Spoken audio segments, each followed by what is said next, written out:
Gwalior cyber crime police की report पर telecom department ने एक टेलीकॉम कंपनी पर 1,83,000 रुपए का जुर्माना लगाया है। दरअसल साइबर क्राइम टीम ने कथित रूप से ठगी में काम इस्तेमाल की जाने वाली सिमों को ब्लॉक करने के निर्देश टेलीकॉम कंपनी को दिए थे। टेलीकॉम कंपनी ने सिर्फ 583 संदिग्ध सिमों को ही ब्लॉक किया, जबकि दूसरी टेलीकॉम कंपनी ने पहले ही निर्देश पर 8,000 से ज़्यादा संदिग्ध सिमें ब्लॉक कर दी थी। सिमों के ऊपर कार्रवाई नहीं की है। तो जो कंपनी थी इसने 7,948 सिम पहले ब्लॉक की थी, उसने बाद में 239 सिम और भी ब्लॉक की।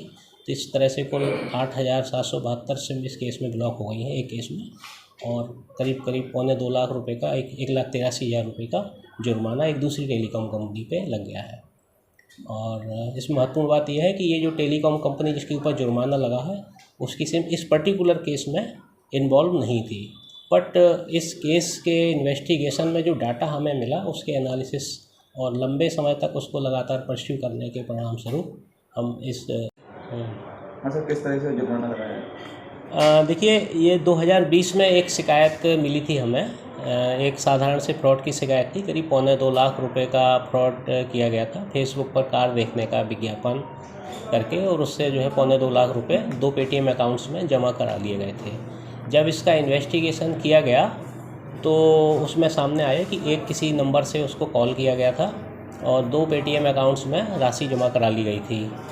तो जब इसका इन्वेस्टिगेशन किया तो ये संबंधित पेटीएम अकाउंट्स और कॉलिंग नंबर दोनों ही गुना शिवपुरी ज़िले या अशोकनगर ज़िले से संबंधित पाए गए। तो इनके जो डिटेल्स जब लिए गए, वेरीफाई किया गया, हमारी टीम ने कई बार जाके वहाँ पे वेरीफाई किया। तो वेरिफिकेशन में ये पाया गया कि ये सारे के सारे नंबर और सारे के सारे पेटीएम अकाउंट्स फर्जी आईडीज पे फर्जी तरीके से बनाए गए हैं।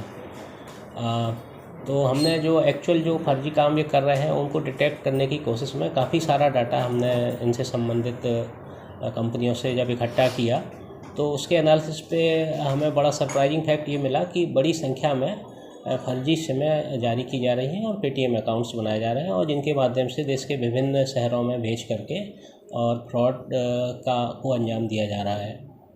तो जब हमने इस पूरे डाटा का एनालाइज हमने और हमारी टीम ने महीनों तक किया तो करीब हमें 20-22 हज़ार नंबर ऐसे सस्पेक्टेड मिले जो इस सारे केसेस में इन्वॉल्व हमें प्रतीत हो रहे थे। तो हमने उस समय जो भी टेलीकॉम कंपनियों के वो नंबर थे अलग अलग लिस्टिंग करके हमने कंपनियों को प्रोवाइड करे और उनसे कहा कि आप इन सस्पेक्टेड नंबर्स को रिवेरीफाई करिए, ये हमें सस्पेक्टेड लग रहे हैं और इसमें जो भी गलत है उनको आप बंद करके हमें सूचित करिए।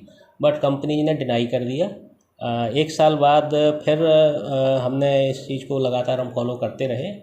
तो उसके बाद एक टेलीकॉम कंपनी ने 7,948 से मार्च 2022 में बंद करने की हमें सूचना दी, और बची हुई सिम्स के लिए हम फिर फॉलो करते रहे। तो दूसरी टेलीकॉम कंपनी ने हमको बताया कि नहीं, हमारा सारा ओके है और कोई भी कार्रवाई नहीं होना है, जबकि हमारे पास जो डाटा था वो बता रहा था कि इसमें कुछ सिम तो कम से कम सस्पेक्टेड है।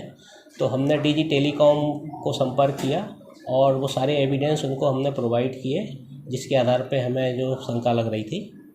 डीजी टेलीकॉम ने अपनी अलग से एक टीम बनाई और हमारे जो एविडेंस थे उस एविडेंस को अप्रिशिएट किया, और उसके बाद उन्होंने करीब 583 सिम उस पर्टिकुलर दूसरी कंपनी जिसके बारे में हमने उनको लिखा था उसको 583 सिम ब्लॉक की और 1,83,000 रुपये का पेनल्टी उसके ऊपर लगाई है कि उसने सस्पेक्टेड सिमों के ऊपर कार्रवाई नहीं की है।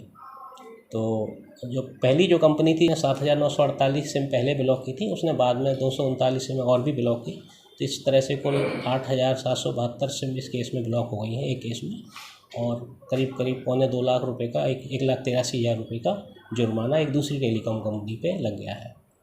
और इसमें महत्वपूर्ण बात यह है कि ये जो टेलीकॉम कंपनी जिसके ऊपर जुर्माना लगा है उसकी सिम इस पर्टिकुलर केस में इन्वॉल्व नहीं थी, बट इस केस के इन्वेस्टिगेशन में जो डाटा हमें मिला उसके एनालिसिस और लंबे समय तक उसको लगातार परस्यू करने के परिणाम स्वरूप हम इस काम में सफल हो पाए हैं।